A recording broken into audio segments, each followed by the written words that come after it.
Well, hi, everyone. Thanks for joining today.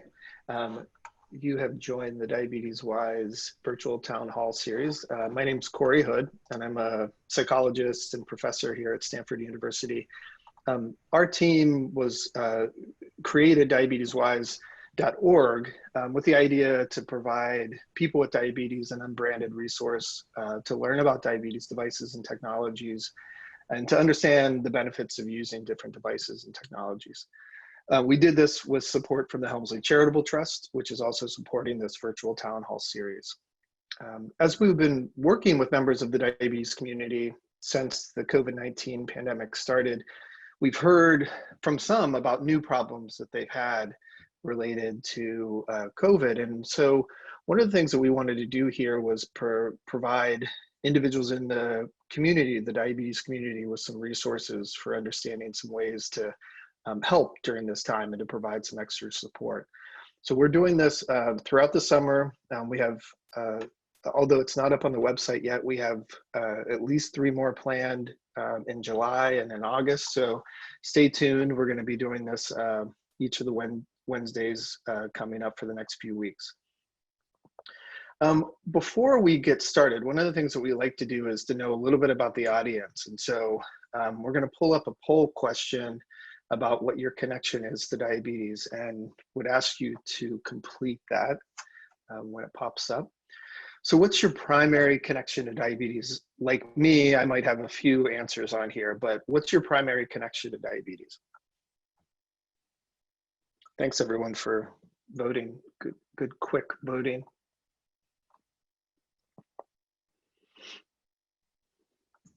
Great. So we'll go ahead and stop the poll there, and you can see that there's a little bit of a mix, and maybe as we go along, we'll hear what the other responses are as we go along. Maybe we can hear a little bit more about that. And a couple of things just to kind of orient you. There's a chat box that you can drop questions into if you have questions for us as a team or kind of the broader community that's attending. Go ahead and drop that in. And I just pay attention to the chat for any other kind of links or any other things that pop up related to DiabetesWise. So I'm excited to welcome our guest today, Dr. Rehan Lal. Dr. Lal is an endocrinologist and researcher here at Stanford. Work closely together, and one of the interesting things about him is he's also, I would say, an expert in engineering, programming, pretty much anything else that you can think of that's related to how our diabetes devices and technologies work. So we're really excited to have Dr. Lal with us. Thanks for joining. Thank you for having me, Corey. Really appreciate the wonderful introduction.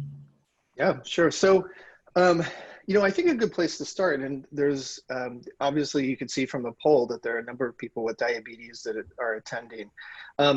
So tell us a little bit about your diabetes story. When were you diagnosed? What's it like having diabetes now? Just tell us whatever you'd like to share. Yeah, absolutely. So I've had type 1 for about 30 years now, before the DCCT results came out. So until then, we didn't know good blood sugar control led to better microvascular and macrovascular outcomes.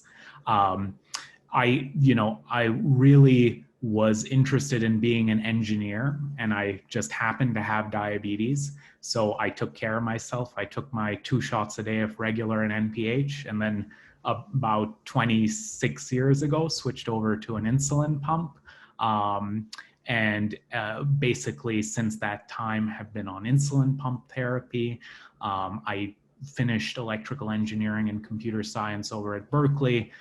I was working in industry, and unfortunately, both my 2 younger sisters also got type 1. And they were actually enrolled in the diabetes prevention trial over at Stanford way back when. And they were trying to give people Ultralente at that time to see if it would slow down the progression of type 1. And as unfortunately it turned out, it made no difference.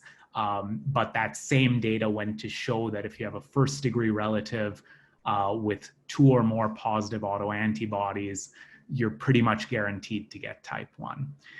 So that was partially due to my sisters. And that really was crucial in my life at that time, because I was kind of deciding that I want to be an engineer who maybe does some applied medical work in the diabetes space, or was it more that I wanted to do diabetes work clinically and then also do some research related to my engineering. And so when my youngest sister was diagnosed, she's 10 years younger than me, she's sort of the baby of the family, I took some time off and I went and tried to teach her as much as I could about what I had been living with. And she had seen me, putting in infusion sets and filling reservoirs, but had never done it herself. But that was a really pivotal time for me, because I realized, as much as it pained me to see her have to do those things, it made me realize that I could be helpful, just sharing a common history and a common treatment pathway. So I decided to go into clinical medicine at UC Davis, and I couldn't decide whether I wanted to see kids or adults with diabetes. So I did internal medicine and pediatrics at LA County Hospital, which is a really underserved population. They're getting hit pretty hard with COVID right now. And after that, I moved to Stanford, where I've been working with Bruce and under the mentorship of David Maas and also Corey here, doing some diabetes tech research, while at the same time developing this sort of interface between the pediatric diabetes world and the adult diabetes world. That's great. Thanks so much for sharing all that. And it made it triggered a bunch of questions in my mind that maybe I'll ask you about later, but to some of the ones that I wanted to make sure I asked you about. So you talk about seeing both kids and adults.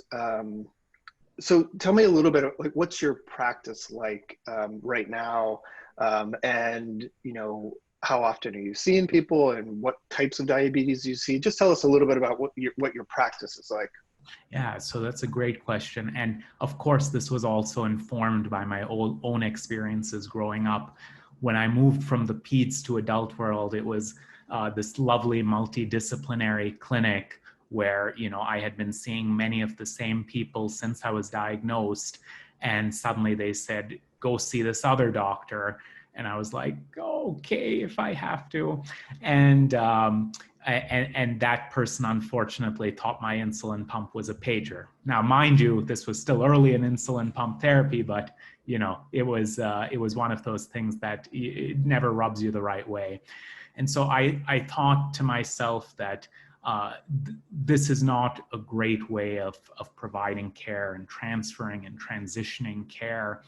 So one of the things that I wanted to do during my training was to see if there was a way we could optimize going from pediatric to adult endocrinology. And what I found in my practice is, if I have never seen a person before and they're referred from peds to my adult clinic, there is about a 40% chance that they show up to the first 2 visits. 40%. So that means the majority of people don't make it to their first 2 adult diabetes visits. And that's when the peds person has told them, hey, you're going to see a provider with diabetes, with some experience here. And so that was astonishing to me. And it really highlighted the fact that we lose a lot of our pediatric patients in this transition. So what I really wanted to do was do a guided transfer process wherein I would see folks in the peds setting, the one they've grown up with, but I would be their provider in that setting. And then I engage the person in that setting and I give them a reason to come to the adult clinic. Because if they've never seen me before, there is really no need. I mean, how would they know that it would be an engaging experience unless they've already met me? So this guided transfer is what I've been doing clinically, I'm focusing in on the 16 to 26-year-old population. I do see younger patients and I do see older patients, but really the group that I really want to help is the young adults who are not always in the best places in their lives when they're being pushed out of one clinic to another. I just want to re-emphasize the point that you made about the majority of people with diabetes that are going from a pediatric to an adult clinic are lost, and we don't, from the clinical team side, we don't always do a very good job of making sure that we keep track with them. So I appreciate all the work that you do. And what's your, I don't know, maybe what's your favorite part about working with this age group? I mean, you mentioned a couple of things there, but these older adolescents and young adults, what's your favorite part about working with them? There's this amazing burgeoning independence that occurs. And oftentimes, in pediatrics, certainly we have to deal with the family as a unit. Once someone is approaching this young adult period in their life, some of the burden, depending on what parents are still willing to do, and of course, reordering supplies, they tend to do up till the very last moment. But basically, this burgeoning independence for some people is a chance for them to sort of take ownership of the diabetes. And for some people, they may not have, if you were diagnosed at say 3 years old, you may never have been explained at an age-appropriate level after that. What is diabetes?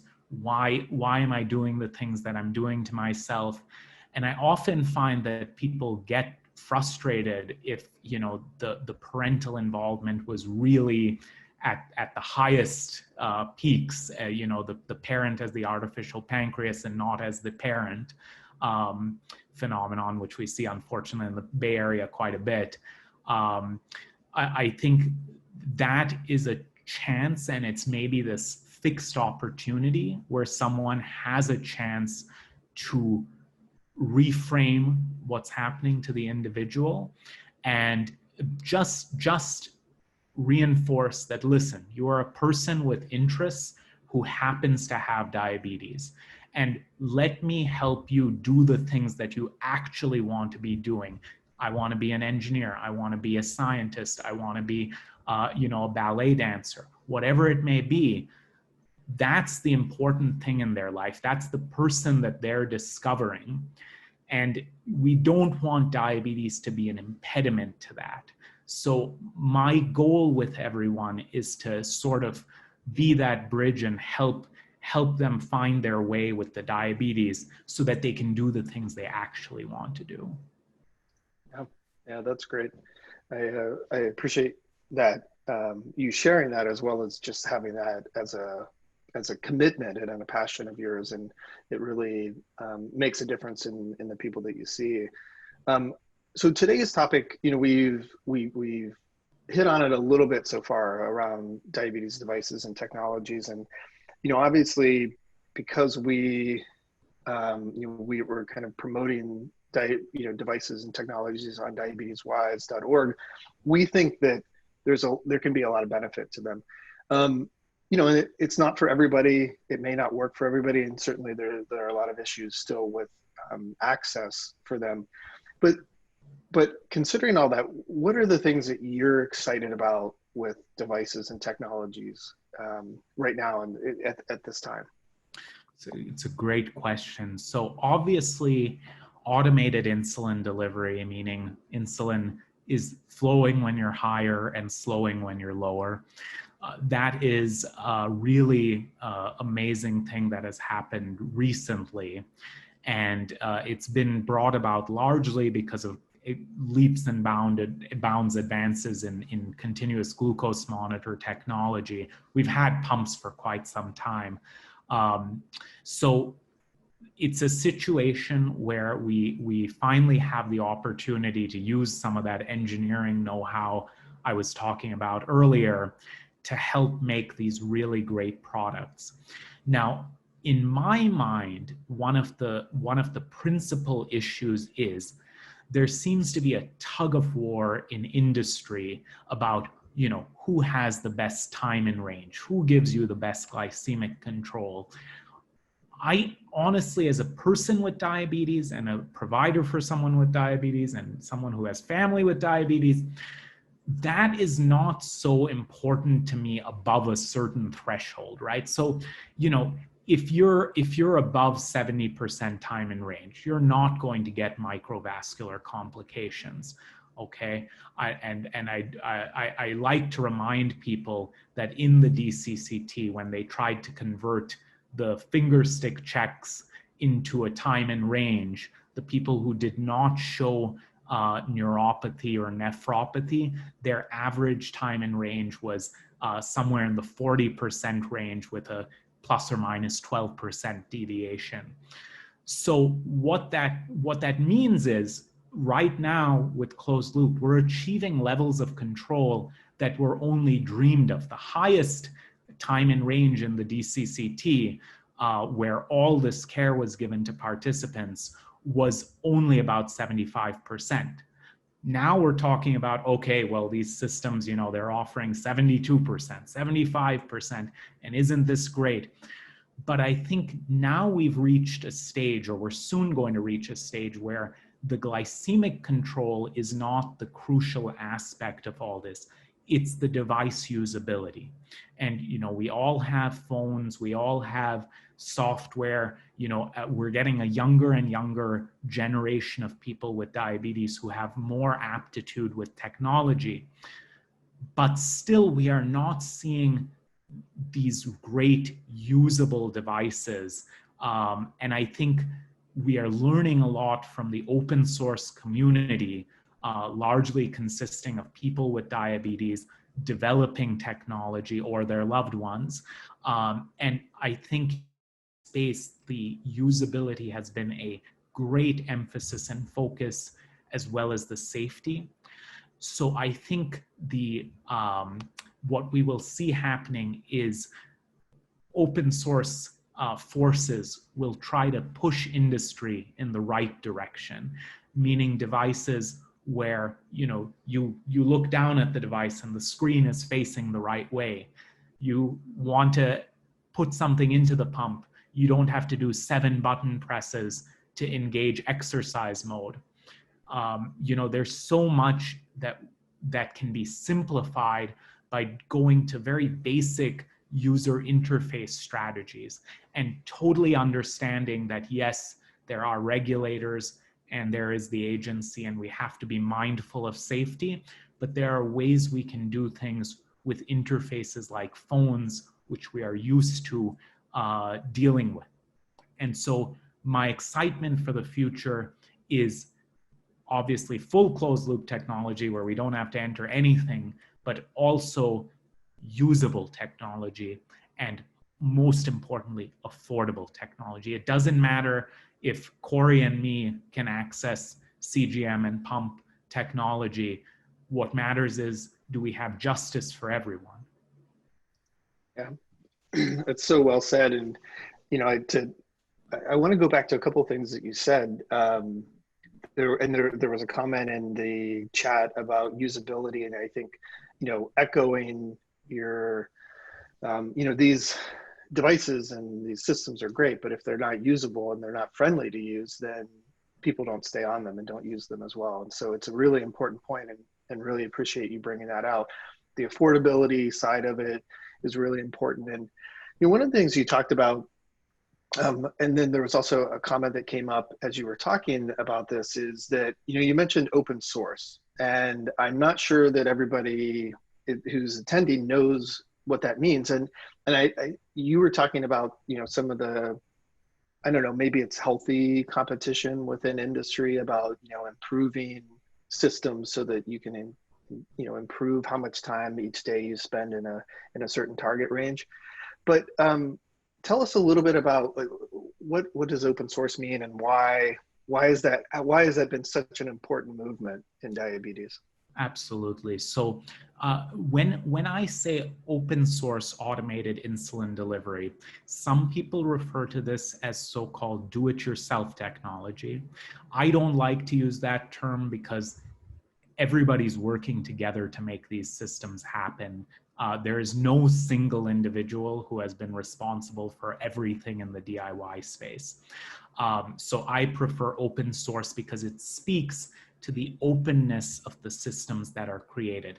They are not hidden under intellectual property labels that industry tends to give things, so you can't see how they work, and you can't access it unless you pay the bill.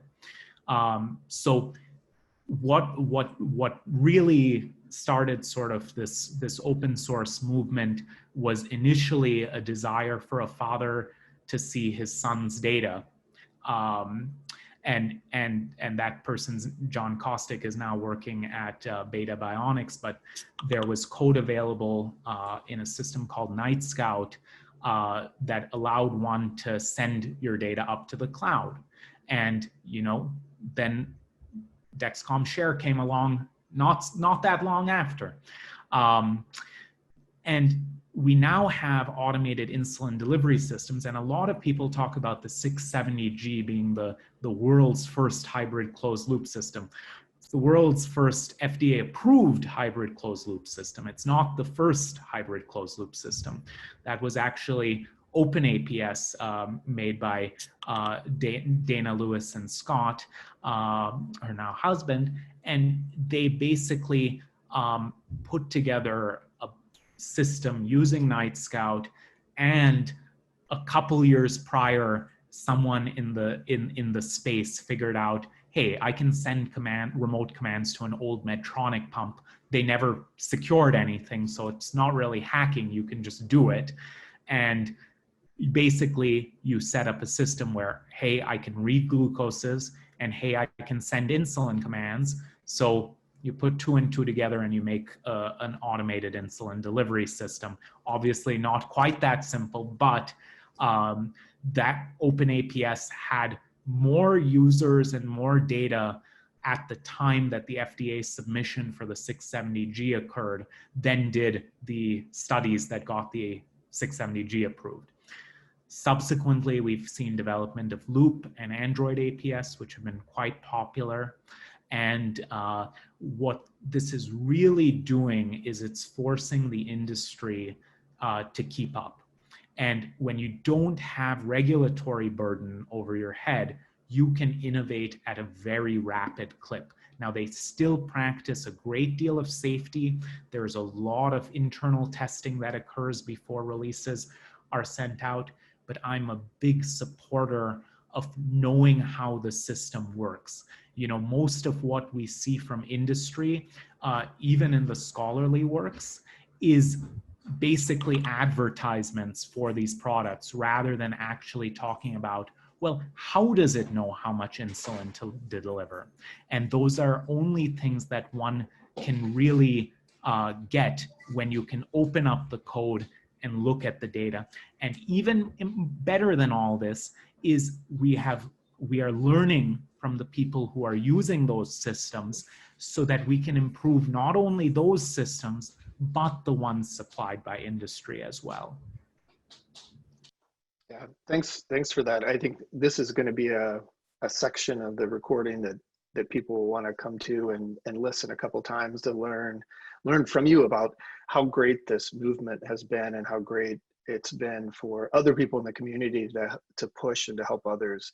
You know, so we've been talking about most recently about some of these, you know, very advanced systems. I want to go back to, and I want to pull up a poll question about if there's been anything that's happened to people around their devices since COVID started. And so we've heard some of those things, and this may be people who have never been able to access a pump or CGM. And so we want to find out from the people who are attending. No, I think we wanted to do the other one. We'll come back to this one in a minute. The question about, yeah, so has your diabetes device use changed during the COVID pandemic? So You can say, you know, I started using a CGM, I stopped. I started using a pump, I stopped using a pump. So this will give us a little bit of a sense of if people have experienced any of these changes during this time. And then based on some of the comments that we've had around open source and some of these other things, we can think about what this might mean for some people. So we'll let people go a little bit longer. And the context for this is that in some of the people that we've talked to through DiabetesWise.org, we've heard that some people have had a little bit of trouble accessing some of their supplies and getting things during COVID. But it looks like, so we'll go ahead and stop there, but it does look like most people actually haven't experienced much of a change in COVID, and that actually someone's been able to start CGM during this time. So that's really great to hear. So maybe I'll ask you, Rehan, what have you heard from people and what have you seen happen to people around diabetes devices and technologies during COVID? And this can be peds and adults, type 1, type 2, you know, tell us what you've seen. One of the benefits to being sheltered in place is if you have not used a technology before, you have a unique opportunity to start in a very controlled situation. So I've actually seen this as an opportunity for people to get started on technologies like the person who mentioned they started CGM.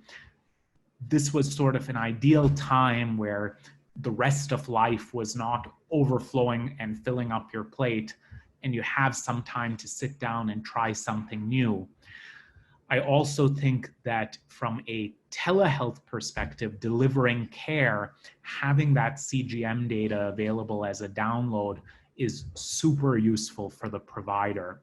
So I think you have a multitude of factors, and I also like to make this analogy. How is insulin different from toilet paper? Toilet paper doesn't require a prescription to be obtained. You don't have to run toilet paper through a pharmacist and an MD and whoever else you're getting your prescriptions from. So one of the reasons we have not had the same problem where you can't obtain a supply is because there are checks and balances on the supply. And this is hugely important. Even if you could get 2 years worth of insulin, I highly suggest you don't do that. Get what you need, get a 3-month supply, and leave it at that. Because one of the problems is it only becomes an issue once people start hoarding supplies. So as long as we're all getting what we need, there shouldn't be a supply chain problem. And that we've seen on the other side of that, how the grocery stores looked, especially early on. And kind of speaking to that a little bit, tell us if you have some thoughts on how people with diabetes can continue to be safe. And so this is a little bit of an, aside from the device issue that we've been talking about, but while we're on the topic, how can people with diabetes be safe during COVID, and what can they do? Are there extra precautions they need to take? What do you recommend? This is such an interesting question. So first of all, we have to sort of think about what do we base, if I give you an opinion on that, how much is my opinion worth? How much is observational data worth? One has to look critically at any evidence that is given to you, right? So I can tell you that it probably is the case that masks protect people from infection. And if you look at the data, there actually was a study where there were 2 hairstylists who both had COVID, and they exposed 100 and some people. But in this person's salon, both the person cutting and the person receiving the cut had to wear a mask. And there was not a single case of transmission in that group. So to me, that's reasonable data. It's not a randomized control trial where we hold all the factors at bay, and we analyze just one thing that changed, but doing that sort of study would probably be unethical. So this is the question: is what do we base these opinions on? And the CDC, for example, gives us pretty good guidelines. Say, stay 6 feet apart, wash your hands thoroughly, wear a mask. All of those are probably common sense, good things to do. They are expert opinion, so they haven't been validated with a randomized control trial, but they would seem to make sense. I will say, from the observational side, it's been very hard to tease apart what's actually going on with COVID and the diabetes space. There was sobering data from the NHS, which showed a 2.5 times increased risk of death in hospitalized people with type 2 diabetes, and a 3.5 times increased risk in hospitalized patients with type 1 diabetes. But that doesn't tell you what other factors were going on. This is just, a database search, and it doesn't tell you necessarily everything that's encapsulated in that picture. I think we certainly should take caution. I think we certainly should keep our blood sugars in reasonable control, but I would have told you that pre-COVID anyway. So I think one must be a critical analyzer of all the stuff that's coming out and ask what the quality of evidence is and its relationship to what we know. Because I always give this example. A lot of people say, well, the incidence of COVID has risen over time. Well, yes, but that correlates with anything that has risen over time. I can tell you it correlates with the price of gold or with the price of gasoline, but that doesn't necessarily mean that one is causal. It doesn't mean one caused the other. So be very thoughtful when you see data in the popular press that says something is associated with something else. A little bit related to this, and it may be kind of getting back a little bit to the device issue. So, and this may have happened a little bit more, I think, in March and April, but I think that we're seeing the potential for this is, now as well. That deliveries are taking a little bit longer. That people may have to reach out to get some other things. So if someone, say, is using a CGM or someone is using something and they can't get the supplies for it, they have to kind of go back to the foundational parts of diabetes with meters and things like that. What's your advice for people with diabetes who have to go back to something that's more basic than what they had been using? Can you tell us a little bit about that? And hopefully that's specific enough of a question. It's a absolutely fantastic question. So absolutely, shipping services have been delayed, and so that has resulted in some packages arriving later than predicted. So let's go way back here. So the first question is, let's deal with insulin, right? Because insulin is a major thing that needs to, we need to have insulin to live, if you have type 1 for sure. And so you're in a situation where right now you're in a good place with getting insulin, but let's say for whatever reason you were getting it sent on ice by mail and it didn't show up.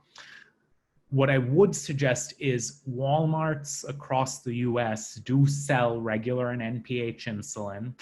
You can buy it over the counter. It's actually, it's interesting. There's been a run on it recently because it is like toilet paper. You can actually buy it without a prescription, without any of these other things. So people are buying it up in slightly larger quantities than I would expect. But failing that, a number of states have also enacted an affordable insulin bill. And probably the best of those is New Mexico, $35 a vial for any insulin. So that's a really great thing that I think a lot more states need to do. And one should be able to get it over the counter. You know, when Banting and Best first discovered insulin, they deliberately did not put a patent on it so that everybody could benefit. And would they not be spinning in their graves right now were they to see the state of things that we face today? And in terms of CGM, so if you don't have your CGM, it's a little bit of a tough situation because you may be used to the real-time alerts, you may be used to having somebody being able to follow the data.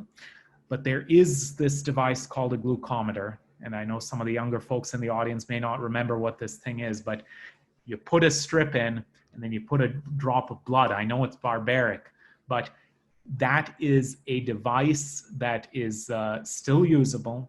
It's still accurate for the most part, and you can use that to check your blood sugars. Now, when to check is another good question. I would usually be doing it when it affected what I was doing. So, you know, if it was for a low, maybe worthwhile to get that information.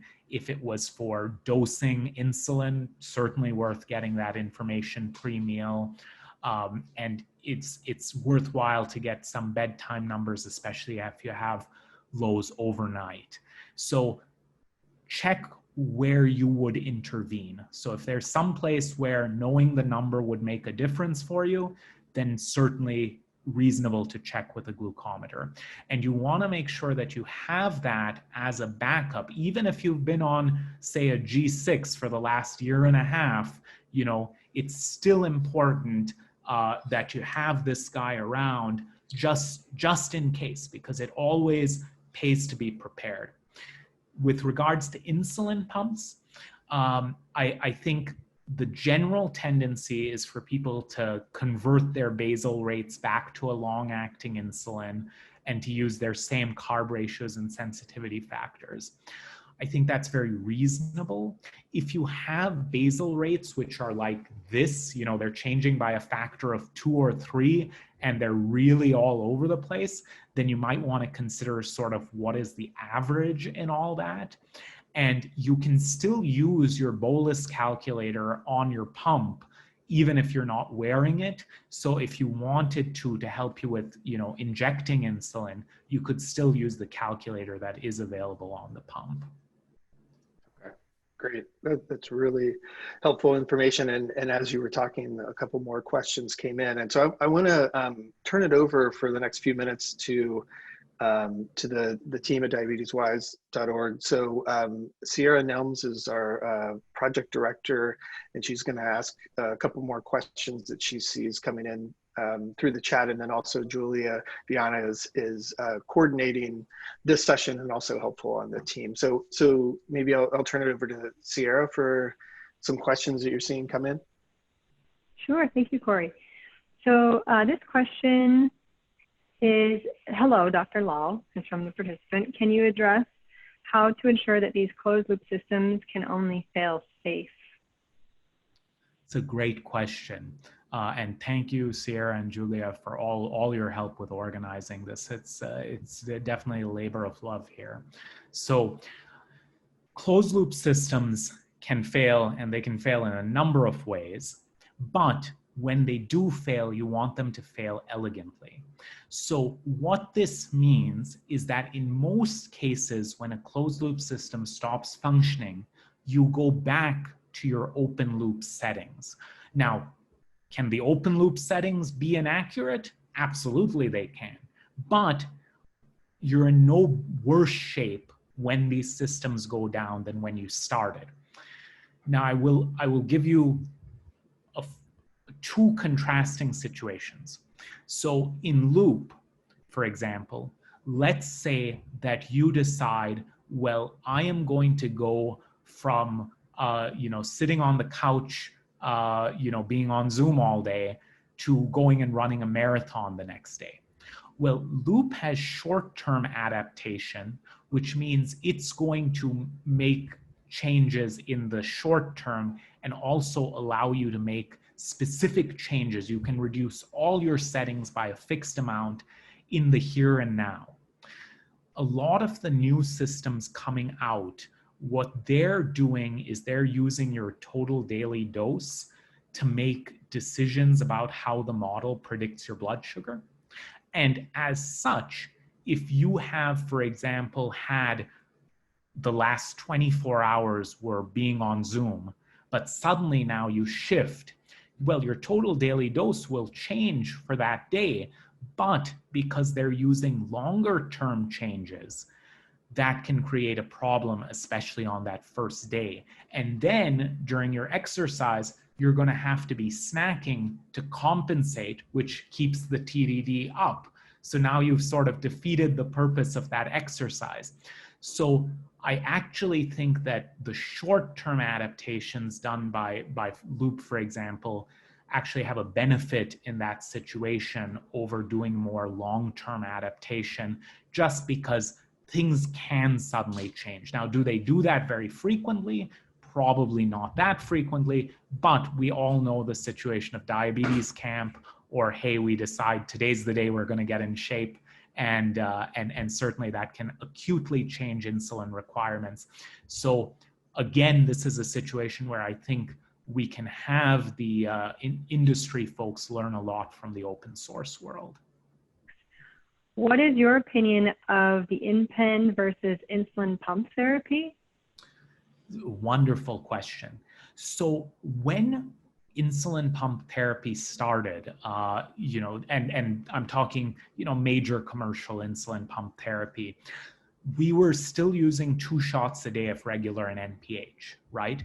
But with the insulin pumps, you could deliver a bolus for every meal. It didn't have a calculator back then, but you could deliver boluses for every meal. And it was short-acting insulin delivered more in the way the body gives insulin. So if you look back at meta-analyses from that time, this is taking a bunch of studies and putting it together, crunching the data, it appears that in those situations, of course, insulin pump therapy results in much better control. But remember, insulin pump therapy evolved, but so does injection technology, right? So we developed new insulins, new insulin pens. Pretty much everyone by the late 90s was switching to multiple daily injections. As those changes occurred, actually the difference between MDI and pump therapy became less and less. And if you take all studies, because it was so heavily weighted from the days of regular and NPH, they show better control when you take all the studies in aggregate. But if you do a head-to-head comparison today, you may not actually see the same difference. Now, that does not include automated insulin delivery, which is its own thing and probably will get you better control than these sorts of systems, because they can suspend on low, which you can't do with the long-acting insulin. And of course, they can deliver more insulin between doses, which you may not want to be giving more than 4 shots a day. So all that being said, I love the InPen, especially for telehealth, because at least there we have a record of what is being injected. I can't tell you the number of times that someone comes to clinic and they're like, I think I gave this much, I think I gave that much, or I sort of eyeballed it. And don't get me wrong, all of us have done these things in the past, but it's one of those things where if you can have accurate data logging and you know what the glucoses look like, then when you come to a visit, we can help titrate. But if we don't have that information, then, and I love this part, it's just you and me talking about the latest Marvel movie. So, there are pluses to that, I will say. And Sierra, before you ask the next question, I wanted to just jump in and just for the attendees, I mean, the InPen is kind of more broadly in this category that people are calling smart pens. And I'm not aware of other ones that are out and available. There's a couple, but which smart pens are available now for people with diabetes, Dr. Law? It's a great question. So I would characterize them as, you have devices that are made by the manufacturers of the insulin themselves. So some of these pens made by the manufacturer now have the ability to log doses. Then you have sort of this rising smart pen field, of which InPen is certainly a member. And then there are yet others that clip onto an existing pen or onto one of the standard pens, and those can be used based on actually the vibrations that they sense when you twist the dial. They will count off how many units you're administering. So there's a couple different classes that are all being developed, but the benefit is that we can look at the data and we can review the data together from all of them. Thank you for that. We have another question from a participant who says their son was diagnosed late March with type 1. He is 13. Eventually, we were approved to get Dexcom 6, but it doesn't allow it to be used to share the app because technology is behind. The technology is behind, and the iPhone update is based off of that what we have. It doesn't work for us. We're very frustrated. It's very frustrating for us as parents to actually help monitor. For example, the son goes over to a friend's house to be independent, and they can't see the numbers. So can you speak to that a little bit? So this is, again, one of these complications that arises when you need to get regulatory approval for every single device and every single iteration of every single operating system. This was also why Medtronic stopped making their pumps in different colors, because every single different pump color required regulatory approval. And now we have the standard black with some skins, and you don't have to get regulatory approval for those skins you put on the pumps. So it is frustrating. And, I would say that certainly there are alternative means of getting data from a G6. And we can certainly answer those offline, or you can go to my good friend Katie DeSimone's website, See My CGM, and read more about other ways to access the data. Thank you. So yeah, thank you so much. I know we're kind of running out of time, but we do hope to answer a couple more questions. But so we have this one. What is the weakest link in commercializing a fully closed loop? Delaying glucose due to interstitial fluid, not having enough insulin, or to what extent are these deal breakers? Every little bit is a thorn in the side. So one must think about, yes, there is a 10 to 15 minute interstitial delay, so one can get faster glucose sensing. Insulin infusion sets, you can have hyperglycemic failures where the set just doesn't seem to work for any good reason. Usability, you're wearing multiple devices and requires the person to wear multiple devices, limits the uptake of closed loop. And the biggest one is still insulin kinetics, unfortunately. So in other words, if I'm developing a self-driving car, which is a challenge in and of itself, and I hit the accelerator, I start moving. If I hit the brake, I stop moving. And it doesn't take very long. But if you're using insulin, when you hit the accelerator, you're not up to full speed for 3 hours. And you're probably also suspending or braking, and you're waiting maybe 30 minutes to an hour to start to see the effect from that. So it's very tricky to manage things when you have something that it has such delays in it. So I would say that insulin kinetics are probably one of the biggest barriers to full closed loop. But all that being said, people are developing systems where if you keep your carbs down to say 50 grams, you can still achieve 65 to 70% time in range without meal announcements. It's all how much you're willing to tolerate, and what you're willing to, there are gives and takes with all of this stuff. So it's what you're willing to sacrifice here to donate to another section. Thanks for that, Dr. Lal. And I wanted to, we're going to wrap up here in the next few minutes, and I wanted to just bring attention to a couple things. First, if you're, our series is going to continue, and actually next week you've done a really nice intro to some of the different things that we're working on, and we're going to have some representatives from continuous glucose monitoring companies that are going to be as part of on a panel, and so we'll have a little bit of conversation with them, and then a next session after that will be on the teams that are making the insulin pumps and insulin delivery devices. And so certainly for those in attendance, come back this time next week and the week after to hear a little bit more about that. The last thing I wanted to ask you, Dr. Lal, before we wrap up is, where do you send people with diabetes to get information about devices, to get support about devices, if they need help with problem solving? I mean, obviously I'm a little biased. I like our website, but what are other places? What are other places besides DiabetesWise that you recommend or you send people to learn more about this?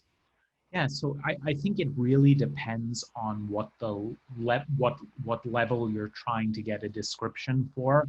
If you just want to know what does CGM stand for, Wiki is always a good place to start.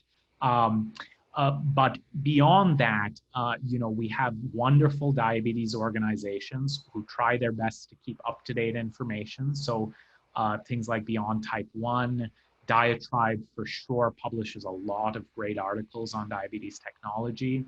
The JDRF website has some general information. And the College Diabetes Network, especially for young adults, you can get a lot of personal information about, hey, what's life like living with this device? But clearly DiabetesWise is a great resource. And if you want to dive deeper, reading some of the documentation for these open source systems gives you a lot of insight actually into how they all work. So pages like See My CGM, the Loop docs, read the docs for OpenAPS and Android APS. Those are all very interesting resources, and especially if you want to take a deeper dive. Oh, that's great.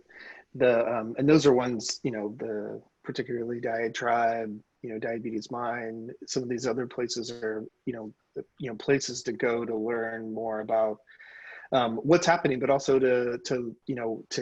I think there's certainly social media opportunities to learn about what other people are doing, and so I think we're going to wrap up there. And I want to note one other thing. In the chat, there's a link for the to check on to sign up for our newsletter, which will have more information about what's going on in our next panels, but also a review of everything that we talked about today. And Dr. Lal gave us such great information that we're going to summarize, and then we're going to get that out as well, so that if you missed something, be sure to check that out. And we'll also have this live on the website within the week, so that you can go back and listen to all this great information. So with that, I'm going to thank everybody for attending. Thanks, Sarah and Julia, for coordinating, and Dr. Lal, thanks for all of your great answers, your great support, and just for continuing to be a champion for people with diabetes. Thanks.